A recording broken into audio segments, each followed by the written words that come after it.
ভিডিওটার দিকে লক্ষ্য করেন। গায়ের মুসলিম অমুসলিম সনাতন ধর্মের ভাই যারা আছেন তাদের ২০ তারিখের ভিতরে দীপালি গেল, ২০ তারিখ দিন গত রাত্রে আমাবস্যার রাত গেল। ও বন্ধুগণ, এই রাত্রে এই দিনে গায়ের মুসলিম অমুসলিম সনাতন ধর্মের ভাই যারা আছেন তারা ফটাকা ফোটায়, তারা বোম ফুটায়। অনেক মুসলমানও আছে তাদের ধর্মের সাথে মুসাব্বা লাগায়া এরাও বোম ফুটায়, এরাও দীপালি পালন করে, উদযাপন করে। মাও বাবা কিছুই বলে না, কই ছেলে মিয়া ফুর্তি করবে, আনন্দ করবেই, পয়সা দেয়, টাকা দেয় বোম আনার জন্যে, ফটাকা আনার জন্যে, ফুটানোর জন্যে। বন্ধুগণ, গায়ের মুসলিম সনাতন ধর্মের লোকের এটা একটা ধর্ম উদযাপন, তারা তাদের ধর্ম পালন করতেছে, তারা দীপালি মানাইতেছে, ফটাকা ফুটাইতেছে। আপনি মুসলমান হয়ে তাদের ধর্মের সাথে মিল হইয়া কিভাবে আপনি ফটাকা ফুটান, কিভাবে বোম ফুটান, কিভাবে আপনি দীপালি মানান?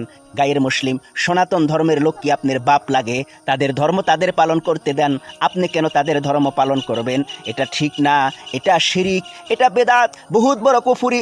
আপনি ইমানদার থাকতে পারবেন না, বেঈমানের খাতায় আপনার নাম লেখা পড়ে যাবে। এমনটা করবেন না। আপনি মুসলমান হয়ে কমেন্ট বক্সে ইনশাআল্লাহ লেখেন।